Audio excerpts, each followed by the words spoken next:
आदाब, नमस्ते, सत श्री अकाल। मैं तब्रेज़ मंसूर आपका बहुत बहुत स्वागत करता हूं हमारे इस यूट्यूब चैनल में जिसका नाम है बिंदास गुरु। 10 फरवरी 2015 से ये कहानी की शुरुआत होती है। इस कहानी में एक लड़की है, दीप्ति सरना जिसका नाम है, जो दिल्ली में रहती है, जिसकी उम्र 24 से 25 साल है। वो स्नैपडील कंपनी में काम करती है। अचानक 10 फरवरी 2015 को जैसे ही वो अपने ऑफिस से निकली, वो बहुत ज़्यादा अलर्ट थी और वो बहुत खूबसूरत लड़की थी। उसका अलर्टनेस ऐसा था कि वो जब भी अपने ऑफिस से जब वो घर पे जाती या घर से वो ऑफिस पे आती, तो वो इस बात का ध्यान रखती कि वो जो भी रिक्शा लेगी, किराए की जो रिक्शा लेगी, वो एक मिडिल क्लास की लड़की थी, वो जो भी किराए की रिक्शा लेगी वो शेयरिंग वाली लेगी ताकि ज़्यादा लोग रहे। और वो शेयरिंग में भी अगर लड़कियां रहेगी तो ही वो रिक्शा में बैठती थी, वरना वो रिक्शा में नहीं बैठती थी। और ख़ास करके ये जब ऑफिस से आती थी शाम के वक्त, तब इस चीज़ का वो ख़ास तौर पर ख्याल रखती थी। सुबह वो ऑफिस जाती, शाम को ऑफिस से आती, उसकी एक ज़िंदगी बहुत अच्छे से चल रही थी। अचानक 10 फरवरी 2015 को जब वो अपनी ऑफिस से घर पर आ रही थी, तो एज़ यूजुअल हमेशा की तरह एक और पैसेंजर शेयरिंग वाली लेडीज़ कोई बैठी थी साथ में, और ये लोग अपने घर के रास्ते पर आ रहे थे। अचानक एक दूसरी रिक्शा आती है जिसमें 3 आदमी होते हैं, एक रिक्शा ड्राइवर और 2 आदमी।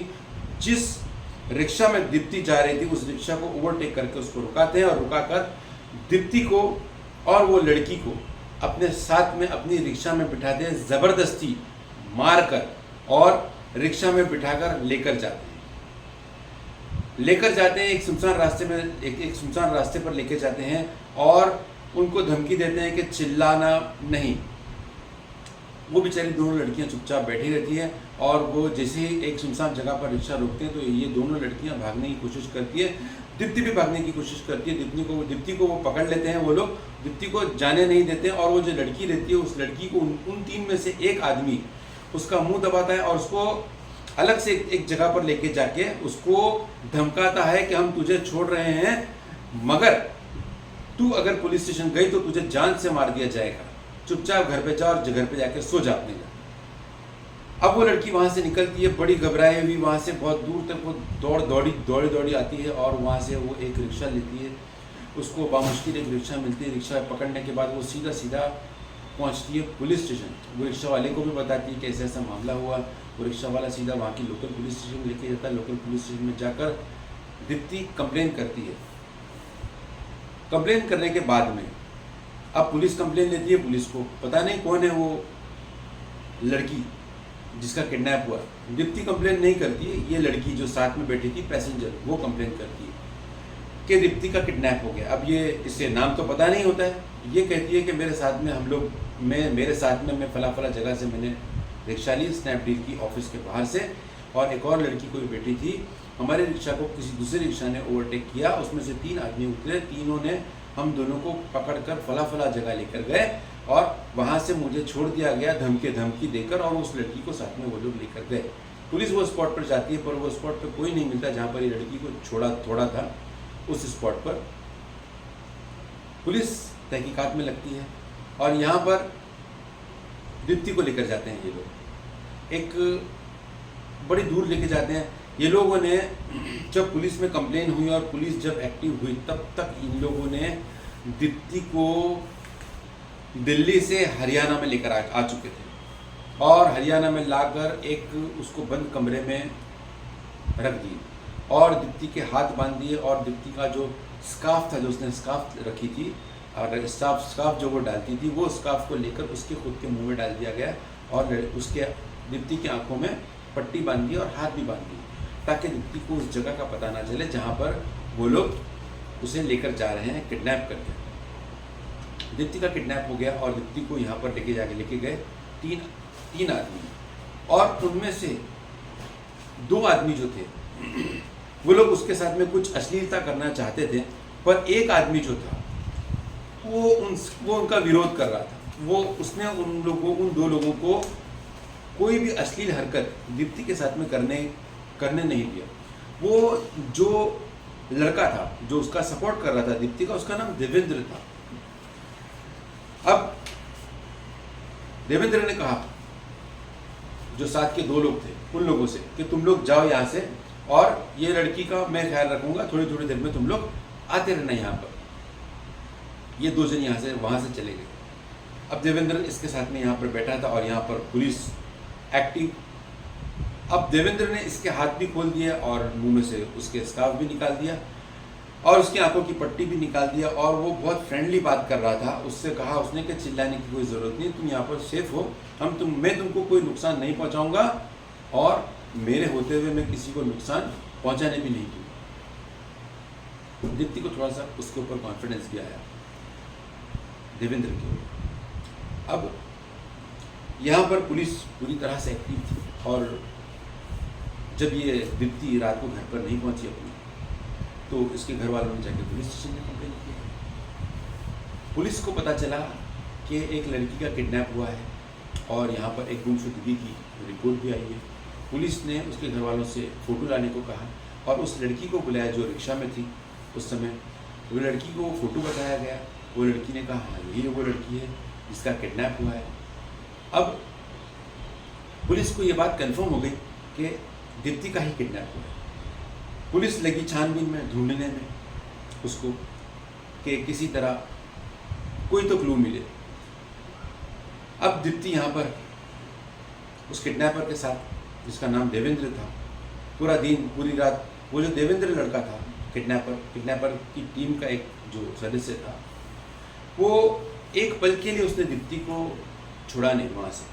वो उसके साथ में बैठा था और बहुत इज्जत के साथ में उससे बात करता था। उसने न दीप्ति के साथ में कोई अश्लीलता खुद किया और न उसके साथ में जो 2 लोग थे उनको करने दिया।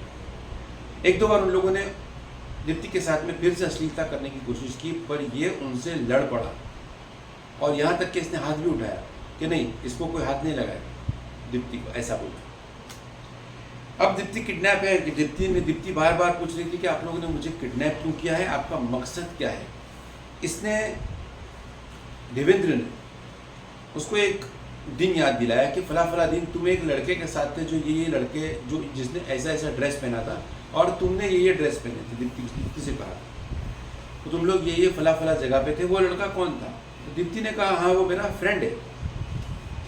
तो उसने बोला कि क्या ये तुम्हारा बॉयफ्रेंड है। तो उसने बोली नहीं ये सिर्फ मेरा फ्रेंड ही है। वो देवेंद्र ने दीप्ति से कहा कि तुम इस कंडीशन में जो पहुंचे हो कि तुम्हारा किडनैप हुआ है, मेरे साथ के जो 2 लोग हैं उन लोगों को तुम्हारे उसी फ्रेंड ने किडनैप करने के लिए पैसे दिए। देवेंद्र चाहता था कि किसी तरह वो जो लड़का था उसका फ्रेंड उससे दूर हो जाए। ऐसा इसको दीप्ति को उसकी बातों से महसूस हुआ और दीप्ति को वो लड़के के बारे में बहुत ज़्यादा गलत इन्फॉर्मेशन देने लगा ताकि वो दीप्ति उससे दूर हो जाए और बार बार कहता था कि दोबारा इस लड़के से कभी भी मत मिलो। खैर यहाँ पर पुलिस पता लगाने में जुड़ी थी। पुलिस को पता चला कि कोई रिक्शा वाला था। अब ये लड़की को लेकर रिक्शा के स्टैंड पे पुलिस गई और लड़की ने बताया ऐसा होलिया था रिक्शा वालों को। कुछ रिक्शा वालों को पुलिस स्टेशन में भी बुलाया गया, कुछ उसमें पुलिस के इन्फॉर्मर्स को भी अलर्ट किया गया। इसने बताया कि ऐसा होलिया था। अब रिक्शा वालों ने कहा कि हाँ ऐसे होलिये का एक आदमी हमेशा अभी नया यहाँ पर आया और रोज़ आता है यहाँ पर रिक्शा स्टैंड पर। वो रिक्शा वाला है, उसका नाम देवेंद्र है और वो फला जगह रहता है। पुलिस ने तुरंत जाकर उसके घर पे गई पुलिस और घर पे जाकर देखा तो पुलिस ने वहाँ पर उसके ताला लगा था। पड़ोसियों को पूछा पुलिस ने कि ये लड़का जो है देवेंद्र ये कैसा है। पड़ोसियों ने बताया कि नहीं ये लड़के का हमको बहुत ज़्यादा नहीं मालूम, मगर ये लड़का सुबह जाता है और शाम को आता है, किसी के 1 में 2 में नहीं रहता है, किसी से ज़्यादा बात नहीं करता है। अब 1 दिन हो गया, 2 दिन हो गया और 3 दिन हो गया। तीसरे दिन जो इसके देवेंद्र के जो दो दोस्त थे, इन लोगों ने फिरौती की मांग करने के लिए देवेंद्र से कहा कि इस लड़की के यानी दीप्ति के घर वालों से फिरौती की मांग करो। देवेंद्र ने उनको टाल रहा था। देवेंद्र 2-3 दिन से कि हाँ अभी करता हूँ, अभी करता हूँ, कल करता हूँ। अब तीसरा दिन हो गया तो आपस में उन लोगों के झगड़े जैसे माहौल हो गया, ये तीनों किडनैपर्स के। 2 लोग एक तरफ हो गए और देवेंद्र एक तरफ हो गए। अब देवेंद्र ने, अब जब ये लोग गए तो देवेंद्र ने रात में कहा दीप्ति से कि देखो मैंने तुमको आज तीसरा दिन है, मैंने तुमको ना कोई नुकसान पहुंचाया और ना कोई नुकसान पहुंचाने दिया किसी को भी, मेरे जो साथ के 2 लोग हैं उन लोगों को भी। अब पानी सर से ऊंचा हो गया। अब मेरे जो साथ वाले हैं ये लोग मुझे बार बार टॉर्चर कर रहे हैं, मुझे बार बार बोल रहे हैं कि फिरौती की मांग करो और तुम्हारे से अश्लीलता करना चाहते हैं वो लोग, और मैं तुमको इन सारी चीज़ों से सेफ रखना चाहता हूँ, तुम एक काम करो यहाँ से चले जाओ। और उसने क्या करा, मौका देखते ही दीप्ति को वहाँ से निकाल दिया और दीप्ति को सीधा एक वहाँ से लेकर आया और लेकर आकर दिल्ली की ट्रेन में बिठाया। दिल्ली की ट्रेन में बिठाकर दीप्ति से उसने सिर्फ एक ही बात पूछी कि मैं तुम्हारा दोस्त हूँ या दुश्मन। दीप्ति ने कहा आप मेरे दोस्त हो, क्योंकि उसने वैसे बहुत हेल्प किया था उसने। अब उसने कहा हाँ मैं बस यही सुनना चाहता था। दीप्ति वहाँ से दिल्ली की ट्रेन में बैठी हरियाणा से, और उसने किसी पैसेंजर से एक मोबाइल मांगा और मोबाइल मांगकर उसने अपने घर पर फ़ोन करके इन्फॉर्म किया कि मैं अभी सुरक्षित हूँ और मेरे साथ ऐसा ऐसा हुआ था और मैं घर पर आ रही हूँ। जब ये दिल्ली पहुंची, दिल्ली पहुंचने से पहले दिल्ली की पुलिस और उसके घर वाले सब लोग दिल्ली स्टेशन पर ही मौजूद थे। उन लोगों ने उन लोगों ने दीप्ति को पूछा, लेके गए पुलिस स्टेशन में और दीप्ति से पूछताछ शुरू की कि क्या हुआ था तुम्हारे साथ। तो दीप्ति ने बताया कि मेरे साथ ऐसा ऐसा वाक़या हुआ था। कुछ 3 लोग थे, 3 लोगों ने मुझे किडनैप किया था, उसमें से एक जो था वो मेरा बहुत ज़्यादा फेवर कर रहा था। पुलिस परेशान कि ना कोई दुश्मनी है और ना कोई फिरौती की मांग। उस बीच में पुलिस ने, वो जो एक लड़का था जो दीप्ति का फ्रेंड था, उसको भी पुलिस ने पुलिस स्टेशन में बुलवाया।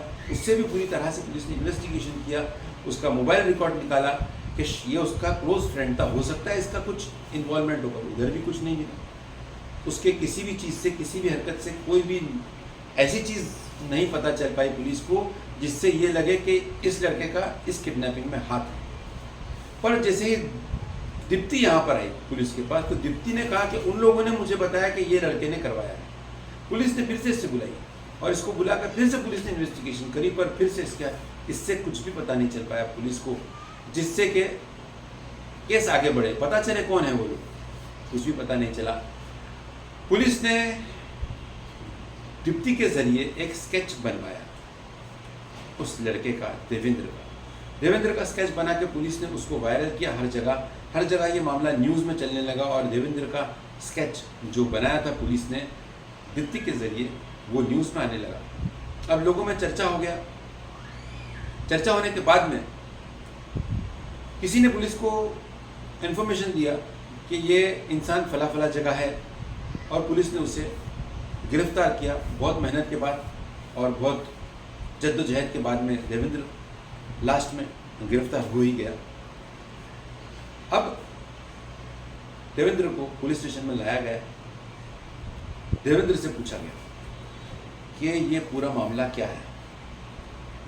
देवेंद्र ने बताया कि वो एक जेल से भागा हुआ कैदी है और उसके ऊपर इससे पहले 30 मामले दर्ज है, 30 केसेस है उसके ऊपर, जिसमें मर्डर भी है और चोरी है और रॉबरी है।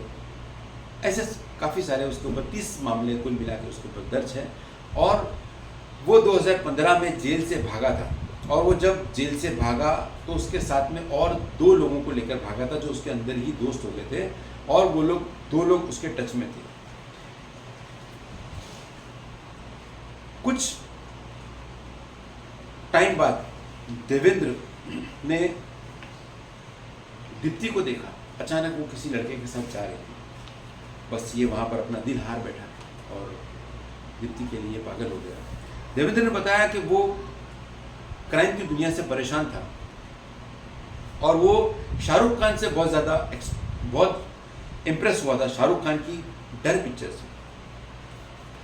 डर पिक्चर में एक ऐसा किरदार शाहरुख खान ने निभाया था जिसमें वो लड़की बहुत डरती है उससे और बहुत ज़्यादा प्यार करती है। देवेंद्र चाहता था कि उसकी भी जिंदगी में कोई ऐसी लड़की हो जो उसे बहुत ज़्यादा प्यार करे।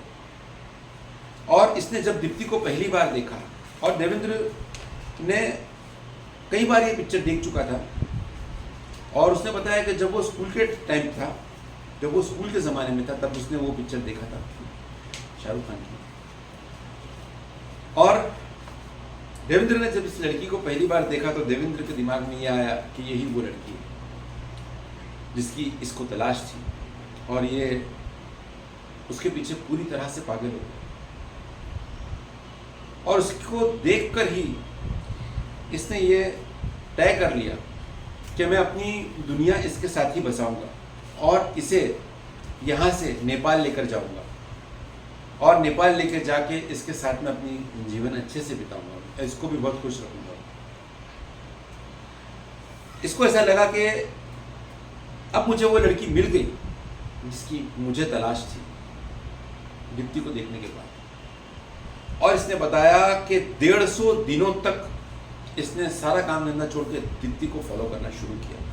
दीप्ति के दोस्त, दीप्ति के घर वाले, दीप्ति के रिश्तेदार, खानदान वाले, दीप्ति कहाँ आती है, कहाँ जाती है, किससे मिलती है, क्या शौक है, हर चीज़ का उसने पता किया। हर चीज़ का पता करने के बाद में अब वो दीप्ति से दोस्ती करना चाहता था। किसी भी तरह दोस्ती करने के लिए कोई तो एक जरिया चाहिए। इसके दिमाग में एक बात आई, ये देखता था हमेशा दीप्ति को कि दीप्ति सुबह निकलती है, रिक्शा में बैठती है, स्नैपडील के ऑफिस जाती है, स्नैपडील के ऑफिस से निकलती है, रिक्शा में बैठती है, घर पर आती है। मगर ये जो रिक्शा में बैठती है, ये रिक्शा में हमेशा ऐसी रिक्शा में बैठती है जिस रिक्शा में 1-2 लड़कियां पहले से बैठी हो और शेयरिंग की रिक्शा पकड़ती है। इसने क्या किया, अपने वो जो दो दोस्त थे जो उसके साथ जेल से भागे थे, ये लोग इसके टच में थे, इन लोगों से कहा कि रिक्शा का धंधा बहुत अच्छा है, हम लोग 1-2 रिक्शा डालते हैं। इसने 2 रिक्शा खरीदा और एक रिक्शा वो खुद चलाने लगा, जिस रिक्शा से वो दीप्ति का पीछा करता, और जब ये सुबह निकलती तो ये वहाँ खड़ा रहता जहाँ से ये रिक्शा पकड़ती। पर ऐसा होता कि हफ्ते में 1 या 2 बार ही दीप्ति उसकी रिक्शा में बैठती थी, घर से भी, और ये ऑफिस, जब दीप्ति ऑफिस से निकलती थी तो ये ऑफिस के भी बाहर खड़ा रहता कि दीप्ति मेरी रिक्शा में बैठेगी। पर उसमें भी ऐसे ही हुआ, 1 या 2 बार ही दीप्ति उसकी रिक्शा में बैठी। इसने देखा कि दीप्ति ऐसी ही रिक्शा में बैठती है जिस रिक्शा में ऑलरेडी 1 या 2 लड़कियां बैठी हो। तो ये क्या करता था कि पहले से 2 लड़कियों को बिठा के रखता था ताकि दीप्ति उसकी रिक्शा में बैठे। अब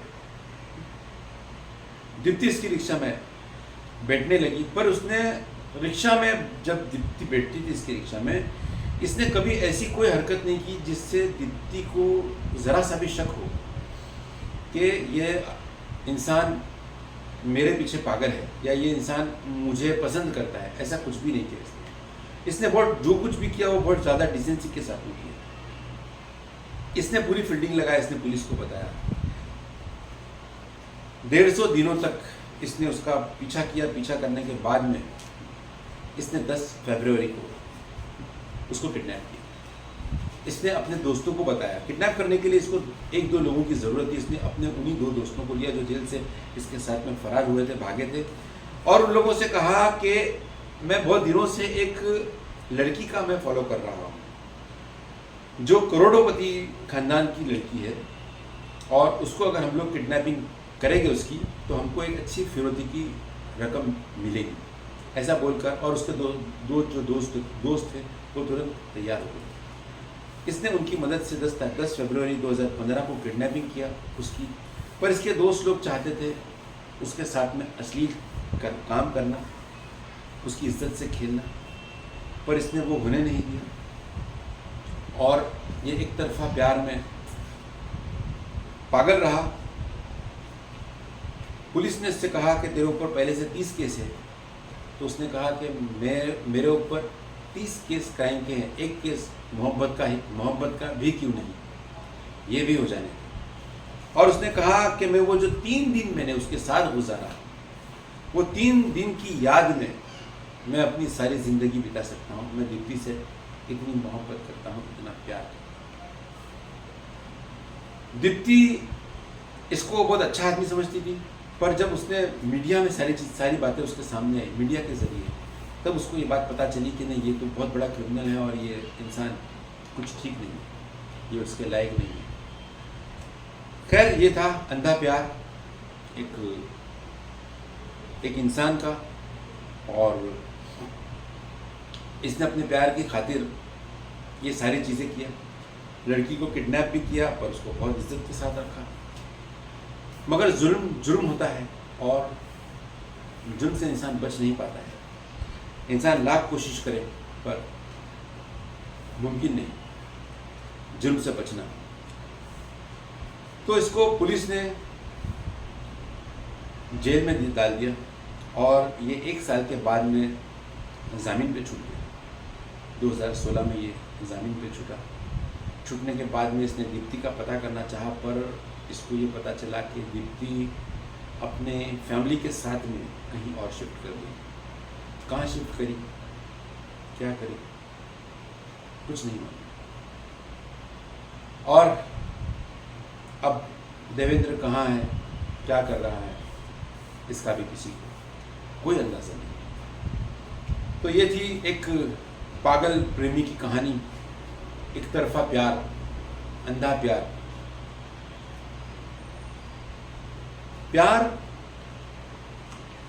मोहब्बत, ये कभी एक तरफा नहीं होती, और जो प्यार एक तरफा होता है उसका अंजाम ऐसे ही होता है, जेल की सलाखों के पीछे। फिर दूसरी कहानी में हाजिर होंगे, तब तक के लिए मुझे इजाज़त दीजिए। आदाब, नमस्ते, सत श्री अकाल।